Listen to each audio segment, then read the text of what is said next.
Hello everyone, কেমন আছো সবাই? আমি Ilman Hossain, welcome to my YouTube channel Ilman react. আজকে একটি ইসলামিক ভিডিও রিয়াকশন করব। ভিডিওটি হচ্ছে কাবা শরীফ তাওয়াফের বৈজ্ঞানিক ব্যাখ্যা। এই ভিডিওটি তৈরি করেছে ইসলাম অ্যান্ড লাইফ চ্যানেল। ভিডিওটি ভালো লাগলে অবশ্যই ভিডিওতে লাইক করবেন এবং পরবর্তী ইসলামিক ভিডিও বা অন্য কোনো রিয়াকশন ভিডিও পেতে অবশ্যই চ্যানেলটিকে সাবস্ক্রাইব করবেন। চলুন দেখা যাক কাবা শরীফ তাওয়াফের বৈজ্ঞানিক রহস্যটা কি। চলুন ভিডিওটি শুরু করা যাক।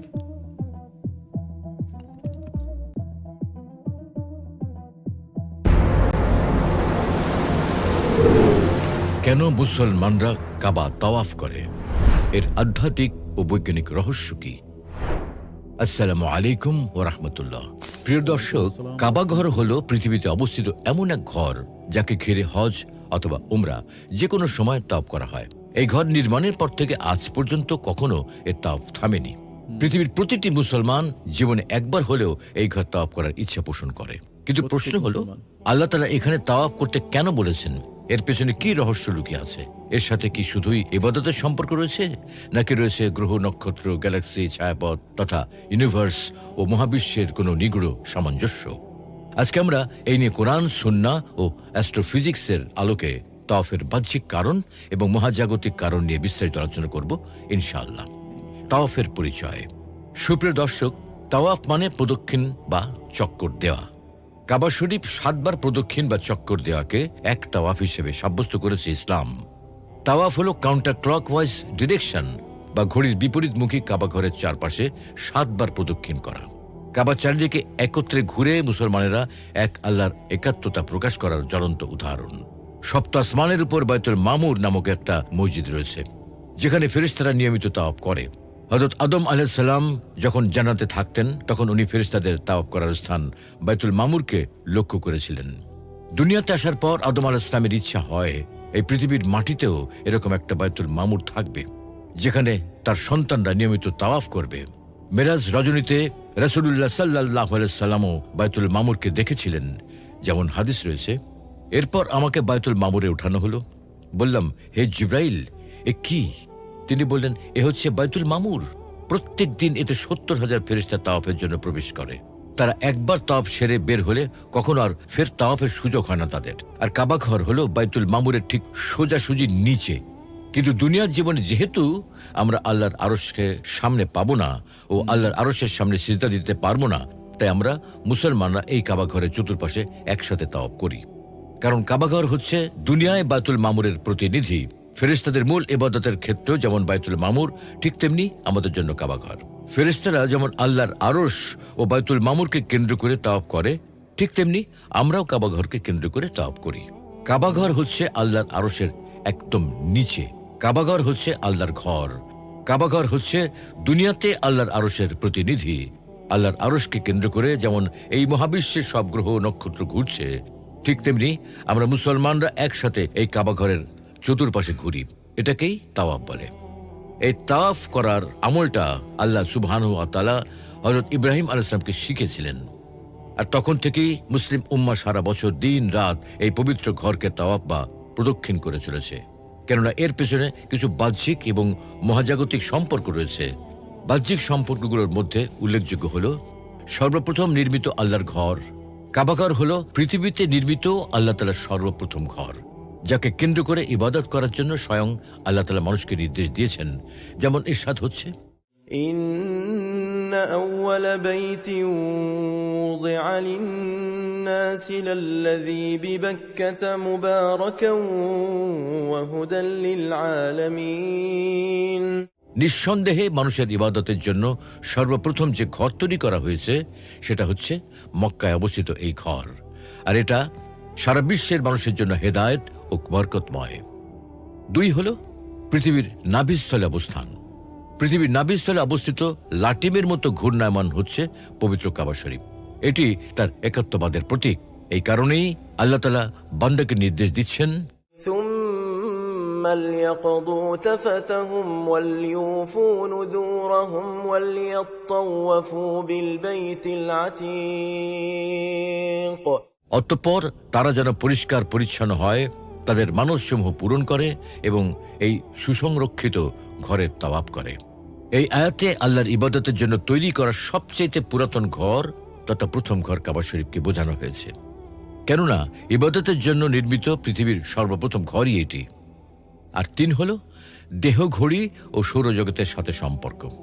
মানুষের কলব, যাকে হৃৎপিণ্ড বলা হয়, এটির অবস্থান বুকের বাম পাশে থাকে, আর তাই কলবকে কাবার দিকে রেখেই বাম থেকে ডানে কাবা শরীফ তাওয়াফ করা হয়, যাতে কলবে কাবার আকর্ষণ ও আল্লাহর একাত্মবাদের প্রেম বেড়ে ওঠে। তাছাড়া কাবাঘর তাওয়াফ মহান আল্লাহর কুদরতের এক বড় নিদর্শন। দুনিয়ার সব কাজ ঘড়ির কাঁটার অনুকূলে ডান দিক থেকে বাম দিকে হয়ে যায়, অথচ পবিত্র কাবাঘরকে বাম দিক থেকে শুরু করে ডান দিকে অগ্রসর হতে হয়, কারণ পৃথিবী, চন্দ্র, সূর্য সহ প্রকৃতির সব কিছুই, এমনকি মানুষের শরীরের রক্তপ্রবাহ ডান দিকে আবর্তিত হয়। আর আল্লাহর ঘর কাবা শরীফ তাওয়াফ করে, তাই পুরো প্রকৃতিকে সঙ্গে নিয়েই মুমিন মুসলমান কাবা শরীফ তাওয়াফ করে, আল্লাহর প্রশংসা করে, আল্লাহর মহত্ব ও বড়ত্ব ঘোষণা করে। 4 হচ্ছে মেহমান এবং মেজবানের সম্পর্ক। হজ ও উমরায় গমনকারীরা মহান আল্লাহর মেহমান, তাই মেজবানের কাছে আগমন ও বিদায় তার ঘরের থেকেই হওয়া আবশ্যক। তাই তো মক্কায় গিয়ে হাজিদের সর্বপ্রথম কাজটি হল কাবা শরীফে তাওয়াফে কুদুম বা আগমনী তাওয়াফ করা, আবার বাড়ি ফেরার সময় বিদায়ী তাওয়াফ করা। 5 হচ্ছে বিশ্বনবীর নবুয়তের প্রমাণ। কাবা শরীফ তাওয়াফ বিশ্বনবীর নবুয়তের অন্যতম প্রমাণও বটে। তাওয়াফের মাধ্যমে পৃথিবী ও সৌরজগতের ঘূর্ণায়নের ইঙ্গিত বহন করে, যা মহান প্রভুর নির্দেশে যেমন সৌরজগতে পরিচালিত হয়, তেমনি দুনিয়াতে সৌরজগতের অনুকরণে আল্লাহর নির্দেশে কাবা শরীফ তাওয়াফ করা হয়। আর এটি বিশ্বনবীর নবুয়তের অন্যতম শ্রেষ্ঠ প্রমাণ। এ কারণেই আল্লাহ তাআলা হযরত ইব্রাহিম আলাইহিস সালামকে নির্দেশ দিয়েছিলেন এই ঘর তাওয়াফের আহ্বান করার জন্য এবং এই ঘরের আঙিনা, মাতাফ তথা তাওয়াফের স্থানকে পবিত্র রাখার জন্য। আল্লাহ তাআলা পবিত্র কোরআনে ঘোষণা করেন, وَإِذْ بَوَّأْنَا لِإِبْرَاهِيمَ مَكَانَ الْبَيْتِ أَلَّا تُشْرِكْ بِي شَيْئًا وَطَهِّرْ بَيْتِيَ لِلطَّائِفِينَ وَالْقَائِمِينَ وَالرُّكَّعِ السُّجُودِ وَأَذِّن فِي النَّاسِ بِالْحَجِّ يَأْتُوكَ رِجَالًا وعلى كل ضامر يأتين من كل فج عميق। আর স্মরণ করো যখন আমি ইব্রাহিমকে বাইতুল্লাহর বা কাবা ঘরের স্থান ঠিক করে দিয়েছিলাম, আর তখন বলেছিলাম আমার সঙ্গে কাউকে শরিক করবে না এবং আমার ঘরকে তাওয়াফকারী, নামাজ আদায়কারী, রুকু ও সিজদাকারীদের জন্য পবিত্র রেখো। আর মানুষের কাছে হজের ঘোষণা দাও, তারা তোমাদের কাছে আসবে পায়ে হেঁটে এবং সব ধরনের ক্ষীণকায় উটসমূহের পিঠে সাওয়ার হয়ে। তারা আসবে দূর দূরান্তর পথ অতিক্রম করে। এইসব কারণে আমরা বাধ্যত সারা বছর প্রতিটি দিন রাত প্রতিক্ষণে কাবাকে কেন্দ্র করে তাওয়াফ করি। তবে এর পিছনে শুধু এসব বাহ্যিক কারণেই যথেষ্ট নয়, বরং চমৎকার এক মহাজাগতিক কারণও রয়েছে। তাওয়াফের মহাজাগতিক কারণ। সুপ্রিয় দর্শক, কাবাঘর হল কেবলা বা ইবাদতের কেন্দ্রভূমি।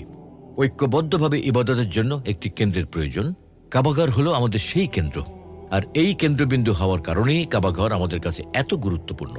যদি অন্য কোথাও কাবার সদৃশ্য বা আরো দারুণভাবে কাবাঘরের ন্যায় কোনো ইবাদত গৃহ বানানো হয়, তবুও আমরা সেটিকে কেন্দ্র করে ইবাদত করব না, কারণ কাবাঘরকে কেন্দ্ররূপে নির্ধারণ করেছেন স্বয়ং আল্লাহ সুবহানাহু ওয়া তাআলা, মানুষ নয়। তাই আল্লাহ সুবহানাহু ওয়া তাআলার নির্দেশেই আমরা কাবাঘরকে কেন্দ্র করে নামাজ পড়ি, সালাত আদায় করি। এই প্রসঙ্গে আল্লাহ তাআলা বলছেন, وهو الذي خلق الليل والنهار والشمس والقمر كل في فلك يسبحون। তিনি সৃষ্টি করেছেন রাত্রি ও দিন এবং সূর্য ও চন্দ্র, সবাই আপন আপন কক্ষপথে বিচরণ করে। এই আয়াত মহাবিশ্বের সিস্টেমের একটি বৈজ্ঞানিক আবিষ্কারের সত্যতাকে প্রমাণ করে। পৃথিবী বছরে একবার সূর্যের চারিদিকে বৃত্তাকার ঘোরে এবং সোলার সিস্টেমের অন্যান্য গ্রহগুলো নিজস্ব কক্ষপথে সূর্যের চারিদিকে বৃত্তাকার ঘোরে। এছাড়া যেসব গ্রহের নিজস্ব যে চাঁদ আছে, প্রতিটি তাদের কক্ষপথে একইভাবে ঘুরছে, যার সংখ্যা এখনো পর্যন্ত 60-এরও অধিক। ঠিক তেমনি ছায়াপথের 130 বিলিয়ন নক্ষত্রগুলো একটি কেন্দ্রকে ঘিরে ঘুরছে। এমনকি পরমাণুও একটি কক্ষপথে বৃত্তাকারে ইলেকট্রন দ্বারা বেষ্টিত থাকে। ঠিক তেমনি কোষের ভেতরে সাইটোপ্লাজম নিউক্লিয়াসের চারিদিকে ঘোরে। সেই ক্ষেত্রে মহাবিশ্বের সব বিষয়ে এই আইন প্রযোজ্য। যাকে বলা হয় কসমিক ল বা মহাজাগতিক নিয়ম। এই নিয়মে পৃথিবীকে কেন্দ্র করে এর চারিদিকে ঘুরে থাকে পৃথিবীর একমাত্র উপগ্রহ চাঁদ। তেমনিভাবে এই পৃথিবীও আবার সূর্যকে কেন্দ্র করে এর চারিদিকে আবর্তমান। শুধু তাই নয়, বরং সৌরজগতের বাকি সব গ্রহ, ধূমকেতু সহ আরো অনেক মহাজাগতিক বস্তু সূর্যকে কেন্দ্র করে ঘোরে। কিন্তু এই সূর্য কাকে কেন্দ্র করে ঘোরে? আসলে সৌরজগতের গ্রহরা যেমন সূর্যকে কেন্দ্র করে ঘুরে থাকে, তেমনি সূর্য নিজের চারিদিকে ঘোরার পাশাপাশি আমাদের মিল্কি ওয়ে ছায়াপথের ভেতর দিয়ে নিজস্ব কক্ষপথে গ্যালাকটিক সেন্টারকে কেন্দ্র করে প্রদক্ষিণ করে। আমাদের মিল্কি ওয়ে এজন্য বলা হচ্ছে কারণ সূর্য যে ছায়াপথে বিচরণ করে সেই ছায়াপথের নাম মিল্কি ওয়ে। মিল্কি ওয়ে ছায়াপথ বাদেও মহাবিশ্বে লক্ষ কোটি ছায়াপথ রয়েছে। এই মিল্কি ওয়ে ছায়াপথের কেন্দ্রকে বলা হয় গ্যালাকটিক সেন্টার। এই গ্যালাকটিক সেন্টারকে কেন্দ্র করে সেকেন্ডে 220 কিলোমিটার গতিবেগে সমগ্র সৌরজগৎ নিয়ে সূর্যের একবার ঘুরে আসতে সময় লাগে প্রায় 225 থেকে 250 মিলিয়ন বছর।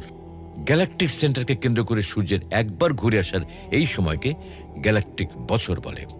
হিসেব মতে সৃষ্টির পর থেকে পর্যন্ত প্রায় 20 থেকে 25 বার গ্যালাকটিক সেন্টারকে কেন্দ্র করে সূর্য ঘুরতে পেরেছে। সূর্যের এই কক্ষপথ মোটামুটিভাবে উপবৃত্তাকার। সূর্য ছাড়াও সূর্যের থেকে অনেক গুণ বড় লক্ষ কোটি তারকা রয়েছে মিল্কি ওয়ে গ্যালাক্সিতে। গ্যালাকটিক সেন্টার থেকে মিল্কি ওয়ে গ্যালাক্সির পরিব্যাপ্তি প্রায় 1 লাখ আলোকবর্ষ পর্যন্ত। তবে কেন্দ্র থেকে মোটামুটি কাছেই রয়েছে সূর্য। গ্যালাকটিক সেন্টার থেকে আমাদের সূর্য 27,200 আলোকবর্ষ দূরে অবস্থিত। মিল্কি ওয়ে গ্যালাক্সি দেখতে অনেকটা সর্পিল।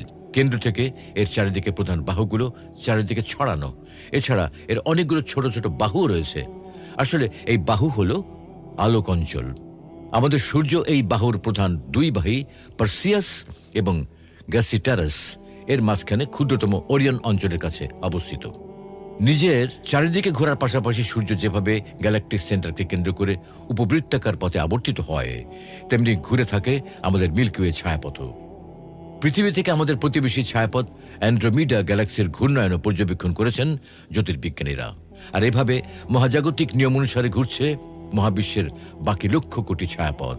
যদিও এই ছায়াপথ আসলে ব্ল্যাক হোল নাকি অন্য কিছুকে কেন্দ্র করে ঘুরছে, সেই প্রশ্নের এখনো স্পষ্ট উত্তর পাননি বিজ্ঞানীরা। কাবাঘর তাওয়াফের রহস্য। সুপ্রিয় দর্শক, কাবা প্রদক্ষিণ করা ইসলামের একটি মৌলিক রীতি, যেটি হজ ও উমরার মৌলিক অংশ।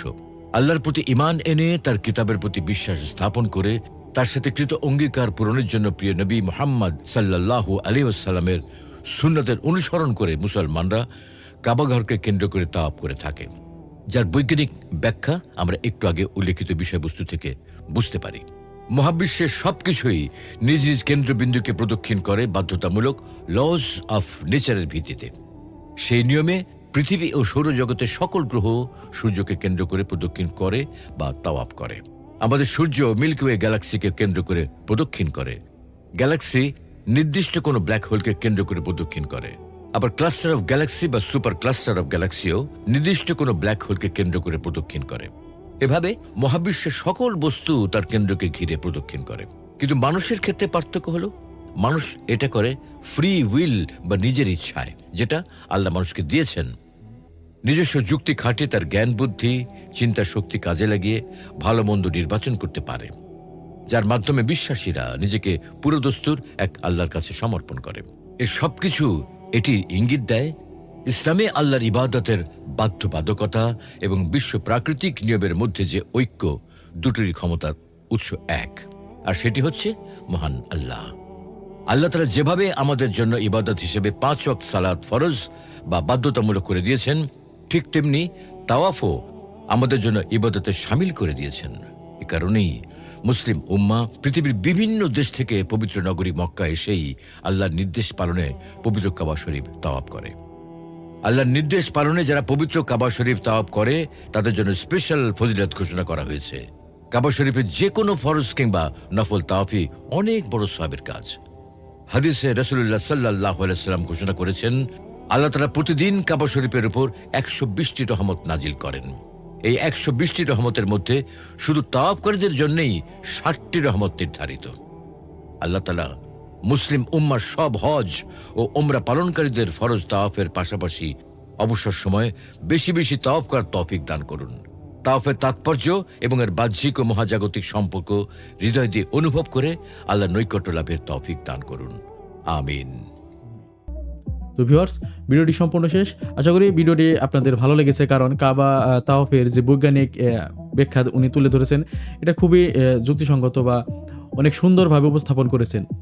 তো ভিউয়ার্স, এই ভিডিও সম্পর্কে, কাবা তাওয়াফের যে বৈজ্ঞানিক ব্যাখ্যা, এই সম্পর্কে যদি আপনাদের কোনো মতামত থাকে অবশ্যই কমেন্টে জানাবেন। আর এরকম ভিডিও পাওয়ার জন্য অবশ্যই চ্যানেলটিকে সাবস্ক্রাইব করে রাখবেন। দেখা হবে পরবর্তী কোনো রিয়াকশন ভিডিওতে। ভালো থাকবেন। আল্লাহ হাফেজ। আসসালামু আলাইকুম।